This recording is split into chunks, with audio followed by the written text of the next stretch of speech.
आज के इस एक्सप्लेनर में आपका स्वागत है। आज हम एंडोप्टेरिगोटा यानी उन कीड़ों की बात करने वाले हैं जिन्होंने इवोल्यूशन को पूरी तरह से हैक कर लिया है। हम डिकोड करेंगे कि आखिर इनके पास ऐसी कौन सी सुपर पावर्स हैं जो इन्हें इस पूरे प्लैनेट पर सबसे सक्सेसफुल एनिमल ग्रुप बनाती हैं। ये सिर्फ कुछ कीड़े मकोड़े नहीं हैं, बल्कि नेचर की इवोल्यूशनरी इंजीनियरिंग का सबसे अल्टीमेट और एडवांस्ड रूप हैं। तो चलिए शुरू करते हैं। हमारा आज का रोड मैप कुछ ऐसा रहेगा।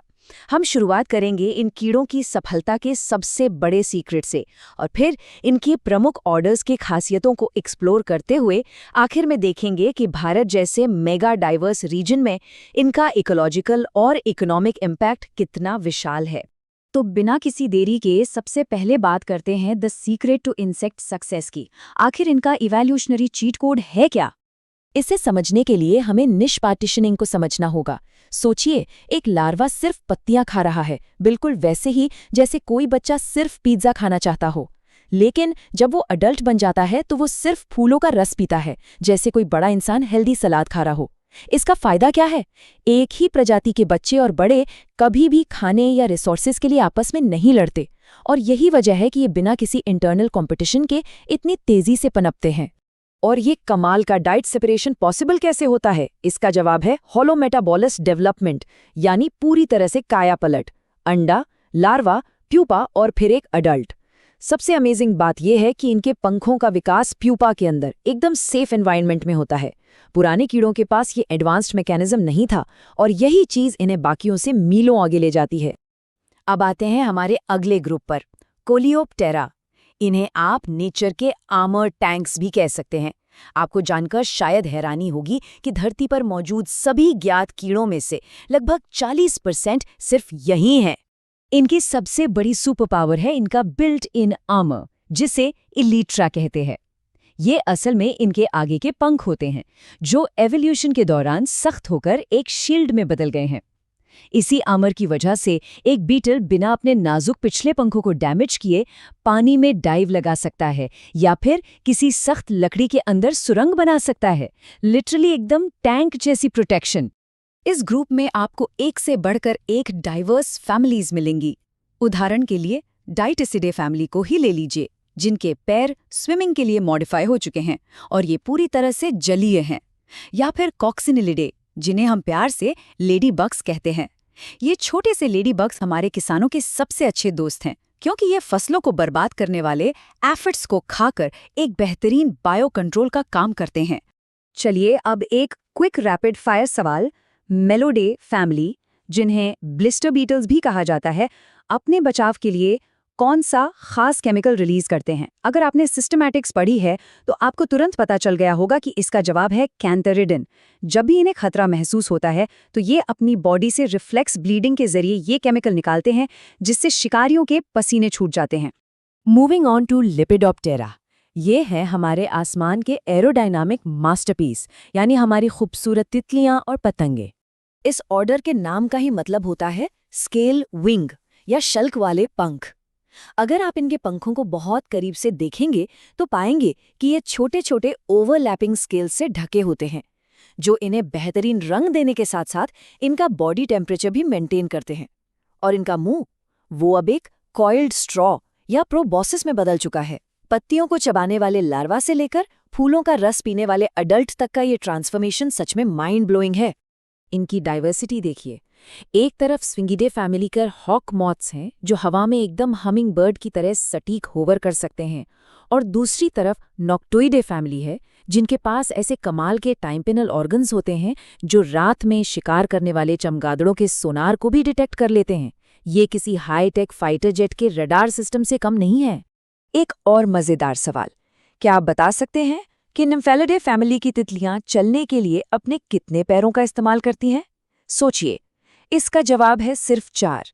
जी हाँ, इवोल्यूशन ने इनके आगे के 2 पैरों को मॉडिफाई करके सेंसरी ब्रश में बदल दिया है, तो टेक्निकली ये अपने सिर्फ 4 पैरों पर ही चलती हैं। चलिए अब बढ़ते हैं हाइमेनोप्टेरा की तरफ। ये है नेचर के असली सोशल आर्किटेक्ट्स, जो जमीन के नीचे और अपने छत्तों में बेहद कॉम्प्लेक्स सोसाइटियों का निर्माण करते हैं। इनकी उड़ान को इतना परफेक्ट बनाने के पीछे एक बहुत ही चतुर स्ट्रक्चर का हाथ है, जिसे हम्यूली कहते हैं। इमेजिन कीजिए कि इनके पिछले पंखों पर छोटे छोटे हुक्स की एक लाइन होती है जो आगे के पंखों के साथ एकदम वेलक्रो की तरह लॉक हो जाती है। इस मैकेनिज्म की वजह से इनके दोनों पंख एक सिंगल सरफेस की तरह काम करते हैं और इन्हें मिलती है एक सुपर सिंक्रोनाइज्ड उड़ान। इनमें सोशल और फिजिकल अडेप्टेशन का लेवल बहुत एडवांस्ड है। आप इच्न्यूमोनोडे वॉस्प को देख सकते हैं, जिनके पास अंडे देने के लिए किसी ड्रिल मशीन जैसा ओविपोजिटर होता है, या फिर फोमिकोइडी यानी हमारी चींटियों की फैमिली, जिनका सोशल स्ट्रक्चर और टीम वर्क दुनिया भर में मशहूर है। तो बताइए, एक चींटी के थोरैक्स और एब्डोमेन यानी उसके सीने और पेट के बीच जो एक पतला सा जॉइंट होता है, उसका टैक्सोनॉमिक नाम क्या है? इसे कहते हैं पेटियोल। ये वही स्ट्रक्चर है जिसे हम अक्सर वास्प वेस्ट या पतली कमर कहते हैं, और ये इस ग्रुप की एक बहुत ही खास और क्रूशियल पहचान है। अब आते हैं हमारे आखिरी मेजर ऑर्डर पर, डिप्टेरा। इन्हें दुनिया के सबसे शानदार और चकमा देने वाले एरियल एक्रोबैट्स माना जाता है। क्या आपने कभी किसी मक्खी को मारने की कोशिश की है? बहुत मुश्किल होता है ना? ऐसा इसलिए क्योंकि एवोल्यूशन ने इनके पिछले पंखों को गायब करके उन्हें छोटे नॉब जैसे स्ट्रक्चर्स में बदल दिया है, जिन्हें हेल्टेयर्स कहते हैं। ये हेल्टेयर्स एक इनबिल्ट बायोलॉजिकल जाइरोस्कोप की तरह काम करते हैं, जो इन्हें हवा में ऐसा गजब का बैलेंस और मैन्यूवरेबिलिटी देते हैं कि इन्हें मारना लगभग इम्पॉसिबल हो जाता है। इस ग्रुप में भी आपको गजब की वैरायटी मिलेगी। एक तरफ क्यूलिसिडे फैमिली के मच्छर हैं जो मलेरिया जैसी बीमारियां फैलाते हैं, तो दूसरी तरफ ड्रोसोफिलिडे यानी फ्रूट फ्लाइज हैं। इन फ्रूट फ्लाइज का लाइफ साइकिल इतना छोटा और फास्ट होता है कि आज ये पूरी दुनिया में जेनेटिक रिसर्च की असली सुपरस्टार बन चुकी हैं। Finally, ecological and economic impact. हमने इन कीड़ों की एनाटॉमी और टैक्सोनॉमी तो समझ ली, लेकिन अब देखते हैं कि भारत जैसे मेगा डाइवर्स देश में इनका रियल वर्ल्ड इम्पैक्ट क्या है। जरा भारत की इस बायोडाइवर्सिटी के स्केल को देखिए। सिर्फ बीटल्स की ही 15,000 से ज्यादा प्रजातियां यहाँ मौजूद हैं, और अगर हम इसे लोकल पतंगों की 10,000 और तितलियों की 1,500 प्रजातियों से कंपेयर करें तो हमें समझ आता है कि ये इकोसिस्टम कितना विशाल और डायनामिक है। ये नंबर्स सच में हैरान करने वाले हैं। अगर हम बात करें कि ये इंसानियत को कैसे इम्पैक्ट करते हैं, तो लिस्ट बहुत लंबी है। एपिकल्चर यानी मधुमक्खी पालन हमारी रूरल इकोनॉमी का एक बड़ा हिस्सा है। असम का एक्सक्लूसिव मूगा सिल्क, जो दुनिया में और कहीं नहीं मिलता, इन्हीं की देन है। और तो और फोरेंसिक साइंस में तो ब्लो फ्लाइज किसी क्राइम सीन पर मौत का एकदम सटीक टाइम बताने में बायोलॉजिकल क्लॉक का काम करती हैं। मतलब इनका इकोनॉमिक और साइंटिफिक रोल अनबिलीवेबल है। तो इस एक्सप्लेनर को खत्म करते हुए एक बहुत ही सीरियस सवाल हमारे सामने आता है। आज वेस्टर्न घाट्स जैसे इलाकों में हैबिटेट लॉस की वजह से ये शानदार जीव खतरे में हैं। इससे पहले कि हम इनमें से कई प्रजातियों को खोजकर उनका नाम तक रख पाएं, वो खत्म हो सकती हैं। तो क्या इन एवोल्यूशनरी मार्वल्स को बचाने के लिए सिस्टमैटिक्स और इन्हें गहराई से समझना ही हमारा सबसे पहला और ज़रूरी कदम नहीं है? जब तक हम जानेंगे नहीं कि हमारे पास क्या है,